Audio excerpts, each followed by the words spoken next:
요한계시록 8장입니다. 요한계시록 8장입니다.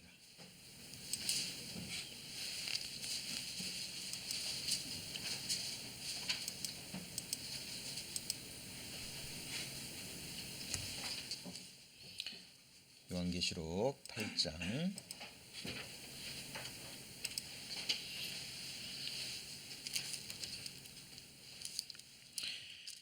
13절 말씀 제가 봉독합니다.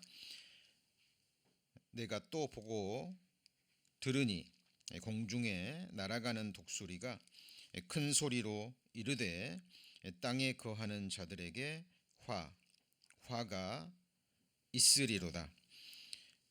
이외에도 새 천사의 불나팔 소리를 인함이로다 하더라. 주의 첫날 이렇게 성도님들과 함께 예배를 드릴 때마다 제가 이렇게 성도님들의 얼굴을 보는 것보다도 더 확실하게 믿어지는 사실이 있습니다. 그것은 영원에서 영원까지 살아계신, 또 천지를 지으시고 또 인간 역사를 주관하시고 지금도 우리의 심장을 뛰게 하시고 우리에게 호흡을 주시는 하나님께서 지금 이 시간 우리와 함께 임재해 계신다는 사실입니다. 그리고 우리의 예배를 또 기쁘게 받으시고요, 또 제 마음과 또 생각과 입술을 주장하셔서 말씀을 주고 계신다는 사실입니다. 오늘도 정말 하나님 앞에서 또 우리 온 마음으로 하나님 기쁘게 받으시는 예배 시간 또 되기를 소망하고요, 또 우리에게 주시는 말씀 정말 한 말씀도 놓치지 않고 성령의 능력으로 우리 마음에 새겨지는 은혜의 시간이 되시기를 기도합니다. 오늘은 요한계시록 강의 30번째 시간입니다. 부활절 특강 말씀으로 3주간의 격차가 있었죠. 그래서 오늘 전반부는 지금까지 들으신 말씀을 가장 핵심적인 것만 간략하게 정리하고 말씀을 이어가겠습니다. 그동안 말씀을 잘 들으셨지만 요한계시록이 좀 어렵기 때문에 좀 혼돈이 되는 부분이 있죠. 그래서 오늘 그동안 배운 말씀에 좀 뼈대를 세우시는 그런 시간이 되기를 바랍니다. 요한계시록은 사도 요한이 하나님의 말씀을 전한다는 이유로 예수 그리스도를 향한 믿음 때문에 핍박을 받고 반모섬에 유배를 당하고 있을 때죠. 자, 오늘처럼 주의 첫날입니다. 예수님이 부활하신 그 주의 첫날에 성령의 감동하심을 받습니다. 그리고 이 요한계시록을 기록합니다. 계시라는 단어가 좀 어렵죠. 한자어입니다. 10개 보일시. 그래서 해석하면 무슨 의미가 되죠? 열어서 보여주신다라는 의미입니다. 근데 계시라는 말도 한자어고 조금 언어적인 의미하고는 조금 얘기가 어렵습니다. 좀 투박하지만 또 원색적이지만 가장 가까운 단어가 우리말 단어에 있습니다. 자, 원어로는 아포칼립시스라고 읽는데요, 폭로라는 단어입니다. 폭로의 뜻이 뭐죠? 감추어진 사실을 드러내는 거죠. 이것이 폭로죠. 그리고 덮개를 벗긴다라는 의미가 있어요. 덮개를 벗기면 덮개 아래에 있는 것이 드러나죠. 그렇죠? 그러면 그것을 우리는 보게 됩니다. 근데 덮개 아래에 있는 것이 어떤 물건이 아니죠. 덮개 아래에 있는 것이 무엇입니까? 자, 그것은 바로 장래일입니다. 그래서 제가 기회 될 때마다 강조를 드립니다. 요한계시록은 장래에 이 땅에서, 그리고 땅 아래서, 음부라고 얘기를 하죠. 그리고 하늘에서 일어날 무슨 일이에요? 장래일입니다. 그것도 반드시 하나님 보실 때 반드시, 그리고요 속히 일어날 이 일입니다. 자, 그리고 그것을 누구한테 보이신 거예요? 종들에게 보이신 겁니다. 그러니까 하나님의 종이 아니면 구원받지 않고 또 하나님의 종들이 아니면 이 요한계시록을 이해할 수가 없는 거예요. 그렇죠? 종들은 주인의 일을 하는 사람이죠. 그 중에서도 하나님의 종들이 하는 일 중에 가장 중요한 일은 복음을 전하는 일입니다. 말씀을 선포하는 일입니다. 먼저는 나 자신에게, 그리고 가족들, 지인들에게 때를 얻든지 못 얻든지 이 말씀을 선포하고 또 말씀을 삶으로 이루어가는 그 사람들을 하나님의 종들이라고 얘기하고 예수 그리스도의 제자라고 이야기를 합니다. 그러니까 구원받지 않은 사람들은 지식적으로 아무리 책을 읽어도요 깨달아지지 않을 뿐더러 믿어지지도 않습니다. 이것을 마음에 늘 새겨 주셔야 됩니다. 그리고 장래일을 가르쳐 주시는 분은 오직 누구죠? 성령 하나님이십니다. 모든 성경은 하나님의 감동으로 된 것이죠.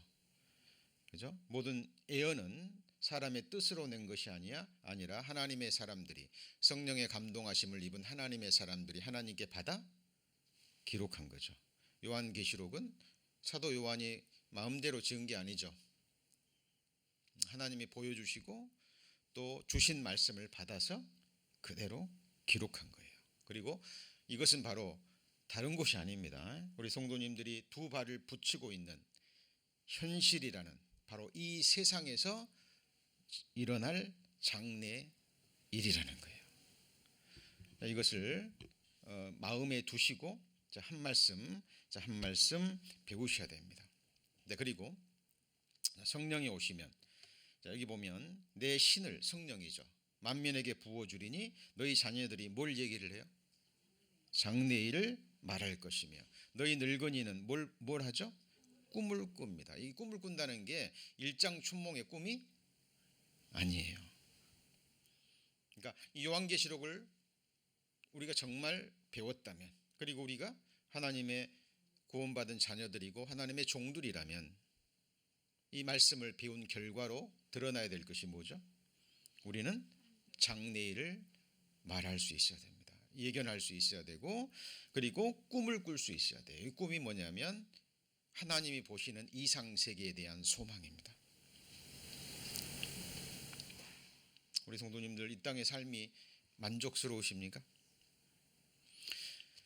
전도서 3장에 기록된 대로 하나님께서 때를 따라 모든 것을 지으시되 사람의 마음속에는 같이 해보실까요? 영원을 사모하는 마음, 그 마음을 주셨습니다. 그러니까 어떤 것으로도 채워지지가 않습니다.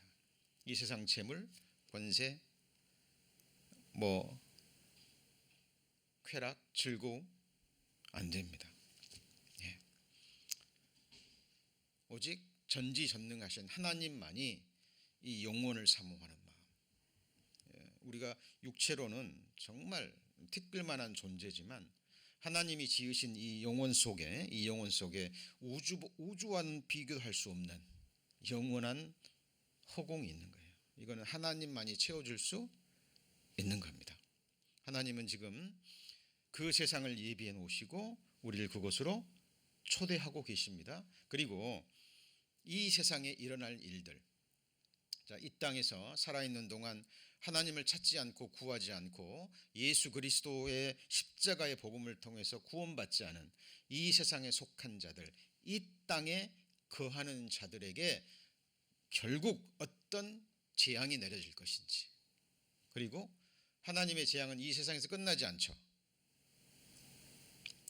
그리고 영원한 세상에서 영원한 재앙이 무엇인지를 밝히 드러내주는 말씀입니다.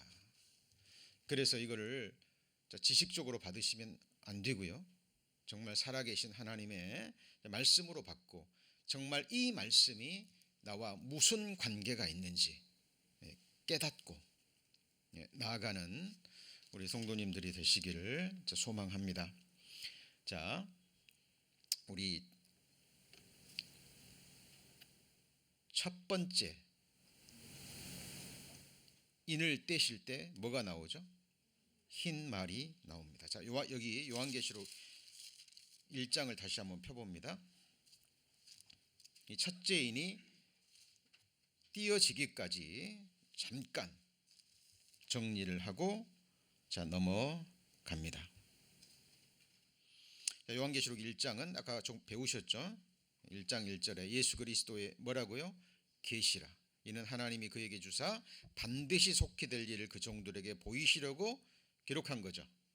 그리고 요한계시록 1장은 전체 요한계시록의 서문이라고 할 수 있고요. 자, 2장부터 3장까지는 빨리 훑어보시죠. 배운 기억나시죠? 그 당시 소아시아에 있었던 7 교회에 보낸 편지였죠. 그렇죠? 그리고 편지의 내용의 핵심적인 것이 뭐였습니까? 각 교회를 향한 책망과 칭찬, 그리고 이기는 자에게 주어지는 약속이 기록되어 있죠. 자, 그리고 4장을 보시죠. 4장에 보시면 1절에 보시면 이 일 후에 내가 보니 하늘에서 열린 문이 있는데 내가 들은 바 처음에 내게 말하던 뭐라 그랬죠? 나팔 소리 같은, 이것이 뭐죠? 하나님의 나팔 소리.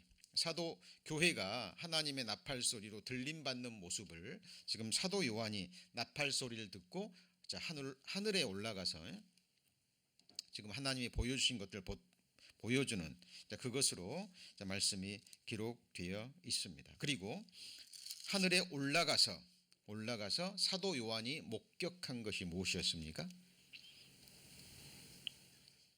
24장로와 24장로는 구약 시대와 신약 시대의 모든 구원받은 그리스도인들, 그죠? 우주적 교회에 해당되는 모든 그리스도인들이 어린 양 앞에 경배하고 그에게 모든 권세와 영광을 돌리는 장면이죠. 그렇죠? 그리고 네 천사와 네 생물은 천사를 비롯해서 모든 피조물들이 자, 어린 양 앞에 모든 권세를 돌리는 장면입니다. 일종의 예수 그리스도의 대관식이라고 보시면 됩니다. 그리고 5장에는 무슨 내용이 나와 있습니까? 보좌에 앉으신 이의 오른손에 안팎으로 쓰여진 책이 있었죠. 근데 그것이 7 봉인으로 되어 있죠. 봉인이 되었다라는 것은 아무나 그 인을 뗄 수, 책의 내용을 볼 수 없죠. 그런데 인을 뗄 수 있는 유일하신 분이 누구죠? 어린 양입니다. 그래서 어린 양이 자리에서 일어나서 보좌에 앉으신 이의 오른손에서 그 책을 취하죠. 그것이 5장의 내용입니다. 그리고 6장에 이르러서 이제 인을 하나씩 떼기 시작합니다. 그럴 때 이 세상에 재앙이 내려지기 시작해요. 우리가 살고 있는 이 땅에, 그죠? 그것이 6장의 내용입니다. 자, 그런데 예수님이 첫째 인을 뗄 때 무슨 말이 나와요? 흰 말이 나옵니다. 자, 지금 우리가 굉장히 많은 시간을 배운 내용을 지금 제가 10분에 걸쳐서 뼈대를 세웠죠. 그죠? 이것들이 정리가 되셔야 되고 또 이제 기회가 되실 때 또 말씀을 다시 들으시면서 마음에 정리하시기 바랍니다. 첫째 인을 뗄 때 흰 말이 나오죠. 근데 흰 말에 있는 사람이 면류관을 쓰고 있고 뭘 듣고 있습니까? 뭘 들고 있죠? 활을 들고 있습니다. 자, 예수 그리스도를 흉내낸 적그리스도의 모습이라 그랬죠. 그렇죠? 그래서 첫째 인을 뗄 때 7년 하나 초반기에 적그리스도가 등장할 것을 의미하는 거죠. 자, 그리고 활은 있는데 왜 화살은 보이지 않을까요? 사탄이 가지고 있는 화살이 있습니다. 에베소서 6장 16절에 모든 것 위에 믿음의 방패를 가지고, 왜 방패를 가져요? 방패가 있어야 되는 이유는 뭐죠? 상대방에서 날아오는 활과 칼의 공격을 막기 위해서입니다. 우리 성도님들 이 믿음의 방패 있으셔야 돼요. 왜냐하면 이게 없으면 화살을 맞거든요. 이로써 능히 악한 자의 모든 뭐죠? 화전이 뭐냐면 불화살이에요. 우리 구원받았어도 이 믿음의 방패가 없잖아요. 그러면은 세상으로부터 오는 불화살을 맞으면 아픕니다. 굉장히 아파요. 이게 뭐냐면 구원받기 전에 우리 약점을 누가 잘 알까요? 마귀가 너무 잘 알아요. 각 사람의 약점. 어떤 사람은 재물에 약하고요. 어떤 사람은 정에 약합니다. 어떤 사람들은 사람과의 관계에 있어서 약점을 가지고 있고, 어떤 사람은 어떤 명예나 권세, 어떤 사람은 이성에 관해서, 사람마다 그 약점이 다 달라요. 그리고 사탄은 우리의 과거를 너무나 잘 알기 때문에 틈만 주어지면 화살을 쏩니다. 특별히 이제 젊은 청년들 같은 경우에는, 그죠? 아직 젊고, 그죠? 세상에 유혹이 많습니다. 그래서 구원 받았어도요, 육신에 많은 영향을 받아요. 그래서 같은 죄에 넘어질 때 불화살을 맞습니다. 그러면 힘들어져요. 내가 구원 받았는데 내가 이런 죄를 이기지 못하는가. 그리고 개인적으로 상담해 보면 구원 받은 것이 확실하기 때문에 그런 아픔이 있는 거예요. 그렇죠? 그리고 그 죄를 이기려는 그 처절한 싸움이 있습니다. 여러분, 사도 바울은 육신이 없나요? 사도 바울 육신이 있어 없어요? 우리 성도님들 속에 있는 그런 모든 것들이 사도 바울 마음속에는 육신 가운데 있을까요, 없을까요? 있습니다. 똑같아요. 똑같습니다. 자, 그래서 이 사탄은 보이지 않는 뭘 가지고 있죠? 화살을 가지고 있습니다. 자, 적그리스도가 나타납니다. 그리고 둘째인의 뗄 때 이제 적그리스도가 나타나면서 재앙이 쏟아지기 시작하는데, 둘째인이 뭐죠? 붉은 말 타고 있고 큰 칼을 가지고 있습니다. 전쟁을 의미하죠. 붉은 것은 피를 의미합니다. 그죠? 그리고 지금부터 마지막 때의 첫째의 기근과 전쟁이 있다고 얘기하는데, 특별히 7년 환란 속에 들어가면 이제 곳곳에서 큰 전쟁들이 일어날 겁니다. 마지막에는 아마겟돈 전쟁입니다만 그 전에 전쟁들이 일어나요. 지금 우리 7년 환란 시작되기도 전인데 벌써 조짐이 보이죠? 그죠? 지금 우크라이나 러시아 전쟁이 길어지니까요. 지금 푸틴이 좀 핵실험도 막 하고 있고, 그죠? 지금 이 정치를 알고 군사를 알고 하는 지금 주변의 나라들은요 바짝 긴장하고 있습니다. 그죠? 지금은 우크라이나입니다. 그러나 소련은 마지막에 어디를 쳐요? 이스라엘을 칩니다. 왜요? 성경에 그렇게 기록되어 있고, 그리고 소련이 결국 전쟁을 일으키는 이유는 자기 나라의 국익이에요. 재물을 얻고자. 뭘 얻고자요? 재물을 얻고자. 이스라엘 땅에 소련이 취하게 되면 상상할 수 없는 부를 얻게 되는 것이 있는데, 그것이 바로 사해입니다. 그게 뭐라고요? 사해. 여러분, 소련이 과학기술이 굉장히 발달했어요. 미국보다 달을 먼저 보냈죠. 그렇죠? 첨단 과학기술을 가진 과학자들이 러시아에 굉장히 많습니다. 사해 바다가 러시아 과학자들의 손에 들어가면 그것을 바로 재물로 만들 수 있는 능력을 가지고 있어요. 우크라이나도요, 땅도 굉장히 넓고 거기서 나온 자원들이 많죠. 그렇죠? 자, 우리는 성경을 통해서 세계 정세를 바라볼 수 있어야 됩니다. 그리고 자, 붉은 말, 뭘 의미해요? 전쟁. 그리고 셋째 인을 뗄 때 검은 말이 나오는데 손에 뭘 들고 있어요? 저울을 들고 있죠. 저울은 뭘 의미합니까? 경제를 의미하죠. 그렇죠? 검은색은 기근을 의미합니다. 그래서 적그리스도가 나오면서 어때요? 경제가 피폐해지고 화폐 경제가 무너지고 극심한 인플레이션이 일어날 것을 지금 보여주고 있고, 우리 시대에 지금 체험하고 계시죠? 자, 그리고 셋째는 검은 말, 뭘 의미해요? 기근입니다. 그리고 넷째 인을 뗄 때 뭐예요? 청황색 말. 이거 병든 말 같죠? 그죠? 이거 뭘 의미합니까? 넷째 인을 뗄 때 청황색 말, 이거는 뭐예요? 온역과 전염병이죠. 그죠? 코로나 바이러스 이거는 시작에 불과합니다. 지금 나중에는 동물들에 의해서 전염도 되고, 이제 조만간 코로나도 아직 벗어난 게 아니죠. 또 어떤 바이러스가 우리를 공격할 줄 모릅니다. 자, 그리고 다섯째 인을 뗄 때 뭐가 나왔습니까? 죽임을 당한 제단 아래 영혼들이 나왔죠. 기억나시죠? 그리고 제단 아래에 있는 영혼들이 하나님께 우리의 피를 신원해 달라고, 우리의 피에 대한 원수를 갚아달라고 하나님께 뭐하고 있죠? 기도하고 있는데 왜 하필 어디 아래예요? 제단 아래. 이 제단은 뭐예요? 제3성전입니다. 무슨 성전이에요? 제3성전. 다 준비됐습니다. 이거 영상도 제가 보여드리고 그랬죠. 자, 그래서 데살로니가후서 2장 4절에 보면 자, 성전에 앉아서 자기를